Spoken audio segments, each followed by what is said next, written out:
Então, nesse vídeo, eu vou compartilhar com vocês alguns entendimentos que eu tive ao ler esse livro. Na verdade, eu ainda estou lendo.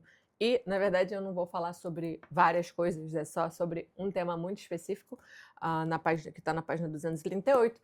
Mas Abertura dos Olhos, que é esse livro aqui, que é, na verdade, a explicação, a explanação do sensei, do meu mestre, Daisaku Ikeda, sobre esse Gosho, que é uma carta que Nichiren Daishonin escreveu a um de seus discípulos lá em 1200 e alguma coisa, tá?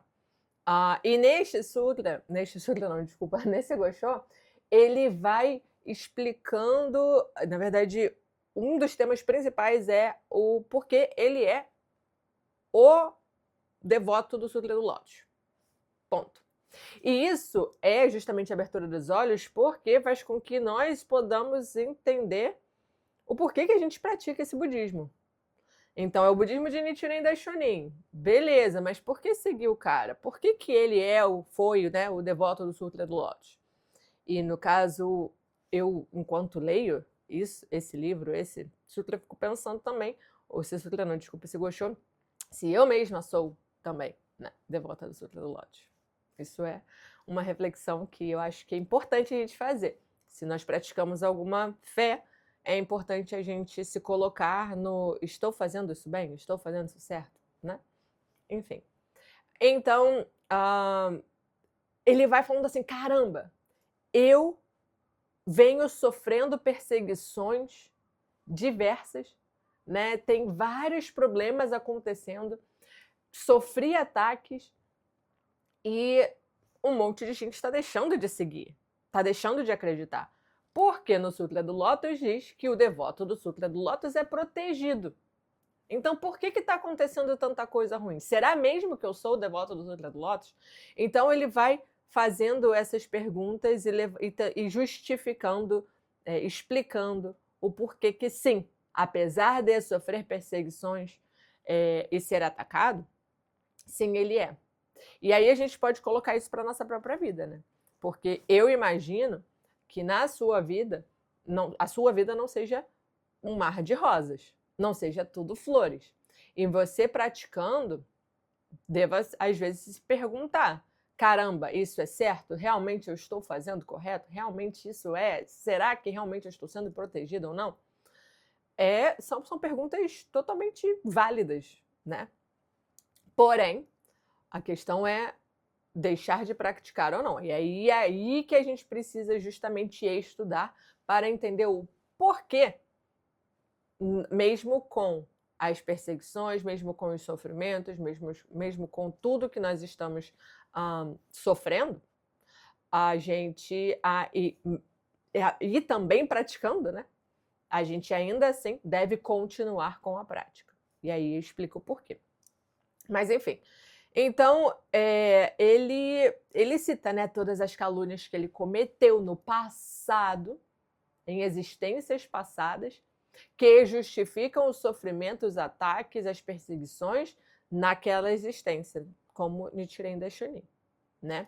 E aí a gente pode realmente observar a nossa própria vida e a manifestação das coisas, das calúnias, das coisas erradas que nós fizemos em existências passadas. Beleza? Então, vamos lá. Vou ler aqui alguns trechinhos e fazer os meus comentários sobre a minha própria vida, tá? Porque eu acho que quando a gente estuda, a gente precisa justamente pensar sobre isso, né? Não é sobre a parte histórica, mas refletir sobre a nossa existência e o quanto ela está sendo, de fato, não é merecedora, mas de fato seguindo como se diz, né, a lei. Tá, beleza. Ele fala aqui, ó, permita-me mostrar, frase por frase, como as declarações do texto se aplicam a mim. Poderão ser desprezadas.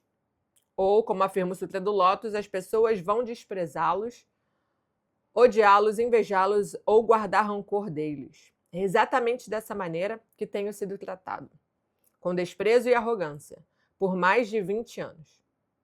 Então, poderão ser atormentadas pela aparência desagradável e carecer de roupas. Essas passagens se aplicam a mim. Poderão carecer de alimentos. Isso se aplica a mim. Poderão buscar riqueza em vão. Isso se aplica a mim. Poderão nascer numa família pobre e de classe baixa social. Isso se aplica a mim. Poderão ser perseguidas pelo soberano. Há alguma dúvida de que essa passagem se aplique a mim? O Sutra do Lótus, aí por quê, né? Ele fala isso porque antes ele explicou todas as perseguições que ele sofreu, né? Pelos governantes, pelo soberano. O Sutra do Lótus declara: seremos banidos repetidas vezes. E a frase do Sutra Parinirvana diz: poderão passar por vários outros sofrimentos e retribuições kármicas. Essas citações também se aplicam a mim. Então, se aplica ao próprio Nichiren Daishonin, que foi, vamos dizer, a primeira pessoa a realmente ser o devoto, a mostrar como se pratica o budismo, o que assim se diz no Sutra do Lótus, então podemos chegar à conclusão de que, independente da vida que você estiver levando agora, pode ser justificada também com você, ainda praticante, sabendo que deverá receber a proteção das divindades celestiais, e ainda assim você fica, caramba, mas eu estou orando, eu estou fazendo, não sei o que, e ainda assim a coisa está difícil. Então, o primeiro devoto do Sutra do Lótus, assim como se diz o Sutra, também sofreu. E assim, vamos combinar? Ele foi condenado praticamente à morte também, né? Então, foi bem intenso. A passagem ainda diz: é pelo benefício obtido por proteger a lei que essas pessoas podem, nesta existência, amenizar os sofrimentos ou os efeitos de causas passadas. Aí, a gente fica, então a coisa poderia ser inclusive pior, porque por proteger a lei e por praticar da maneira correta, o efeito kármico ele é amenizado, correto? Porém, não quer dizer que o efeito, nós deixaremos de sofrer e a vida será um morango. Não é isso. Não é sobre isso.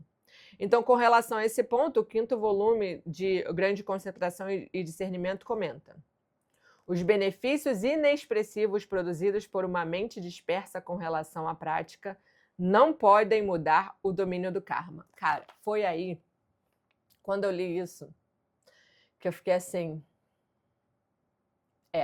eu preciso estar muito mais concentrada na minha prática. E na prática, nesse ponto, eu quero me referir à oração, à recitação do Daimoku e à recitação do Gongyo. Porque estar com a mente dispersa, né? Que é justamente o que ele fala assim. Então, os benefícios inexpressivos, ou seja, são inexpressivos, ou seja, é muito pequeno, né? Produzidos por uma mente dispersa. Então, se a minha mente está dispersa durante a minha prática, esses benefícios serão muito irrisórios, pequenos, né? Não podem mudar o domínio do karma. E o que eu quero? O que é que eu quero? Eu quero mudar isso. Eu quero mudar os efeitos, as causas negativas que eu fiz em vidas passadas, inclusive nessa vida. Então, se eu tenho uma prática que é dispersa, não vai mudar.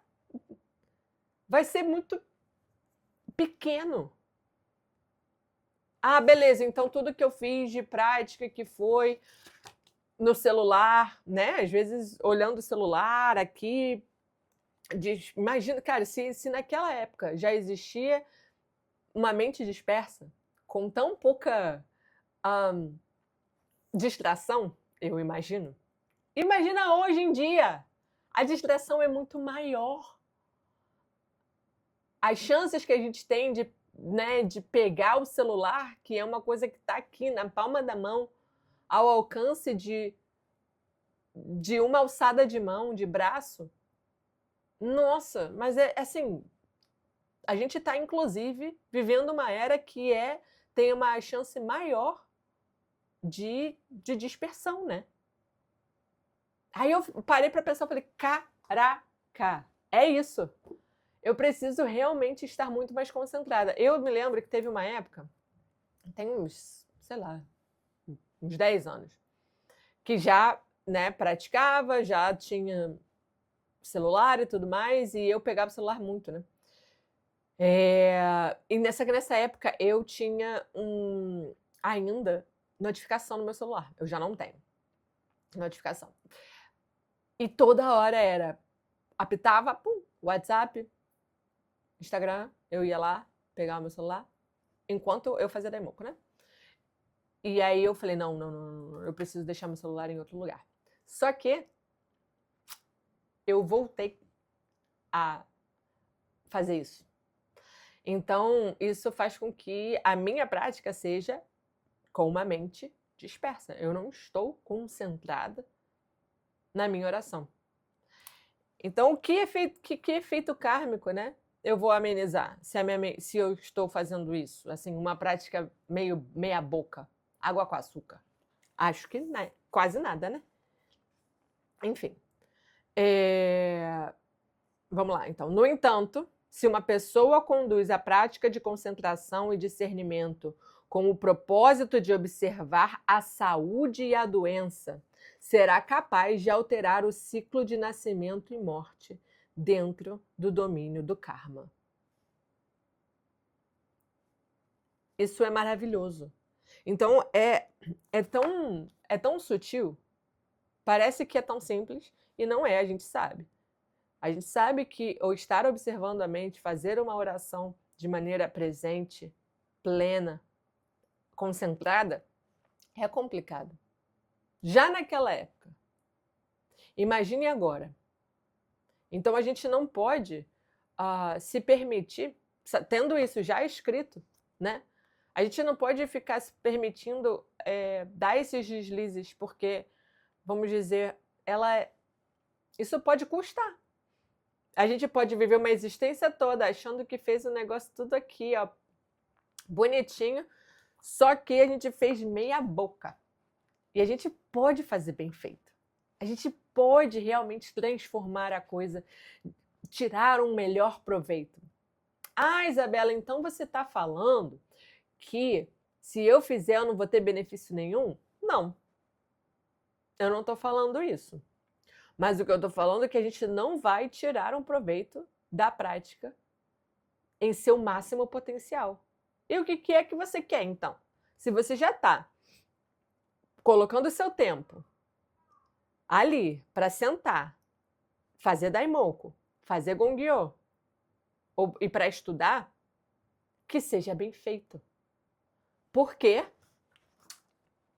os benefícios inexpressivos produzidos por uma mente dispersa com relação à prática não podem mudar o domínio do karma. Assim de simples. Eu vou deixar vocês com essa. Porque eu passei um tempinho refletindo sobre isso e decidi mudar a minha postura ainda mais diante do Gohonzon.